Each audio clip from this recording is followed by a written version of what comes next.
Le campus Notre-Dame-de-Foix est un collège privé subventionné situé à Saint-Augustin-de-Desmaures. On reçoit 1200 étudiants en moyenne par année, répartis dans 14 programmes d'études, dont le programme service conseil et préarrangement funéraire. Dans ce programme-là, comme dans tous les programmes, on doit enseigner la santé et sécurité. On peut l'enseigner de diverses façons. On peut l'enseigner de façon théorique, mais le département, le coordonnateur, M. Fortin, a décidé d'enseigner ce concept-là de façon active. C'est-à-dire qu'il a demandé à ses étudiants de pouvoir préparer un plan pour les mettre en action et pour, à ce moment-là, se coller encore plus à la réalité des salons funéraires et la réalité de ce qu'ils auront à faire plus tard lorsqu'ils seront embauchés. L'idée a commencé du fait qu'on se rend compte que dans les maisons funéraires au Québec, pour beaucoup d'entreprises, la santé et la sécurité se résument à avoir une trousse de premiers soins ou encore des équipements de protection individuelle. C'est des choses qui sont très bien, mais il faut aller au-delà de ça. Comment on peut changer ça? Bien, c'est avec la base, avec nos futurs employés.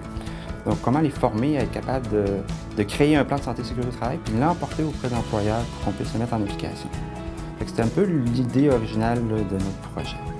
Donc, en fait, un plan de prévention, c'est vraiment un plan où on a toutes les façons de prévenir les accidents, les codes de conduite aux employés, une liste des mesures de protection à avoir là, pour être le plus sécuritaire possible. L'intégration de ces connaissances-là se fait beaucoup en pratique. Quand on parle de transfert de la dépouille, on parle de transfert par civière. D'un coup, que la dépouille est mise en cercueil, donc il faut déplacer le cercueil. Est-ce que c'est sur un chariot? Est-ce que c'est à bras? Est-ce qu'il faut faire un effort physique? Est-ce que c'est un environnement qui j'allais dire stable, mais qui n'a pas de marche, il n'y a pas de pente? Est-ce que c'est l'environnement extérieur aussi? Est-ce qu'il y a de la pluie? Est-ce que le soleil? Côté capacité physique, c'est pas tous les porteurs qui ont la même capacité aussi. Fait que ça, on le travaille en classe. Donc nous, ce qu'on a fait avec les étudiants, c'est qu'on a pris des vrais scénarios de la vie de travailleurs pour voir qu'est-ce qu'on peut faire pour éliminer les risques, qu'est-ce qu'on peut faire pour travailler en fonction de réduire les risques ou du moins d'en atténuer les conséquences aussi. Donc pour chaque type de travailleur du domaine, on s'est penché puis on a fait des mises en situation concrètes et aussi des pratiques concrètes par rapport à tout ça. Donc les risques que je peux être exposée dans mon futur domaine, c'est les risques qui peuvent être physiques, liés au transport de dépouilles et déplacements, ou même à l'opération du four crématoire. Les risques psychologiques dus aux rencontres de famille, les circonstances peuvent être assez différentes pour chacune des familles. Il y en a qui sont plus difficiles que d'autres.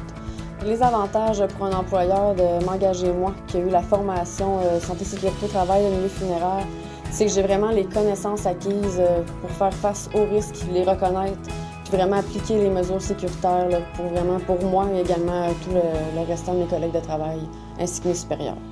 Le cours en santé et sécurité en milieu funéraire est essentiel pour nos élèves parce que c'est eux la relève de demain. C'est eux qui vont arriver sur le marché du travail dans les futures années qui vont être fort occupés aussi, qui vont être capables d'influencer, de motiver, de diriger également leurs collègues, influencer l'employeur à apporter des meilleures pratiques, puis aussi de rendre le milieu de travail encore plus sécuritaire.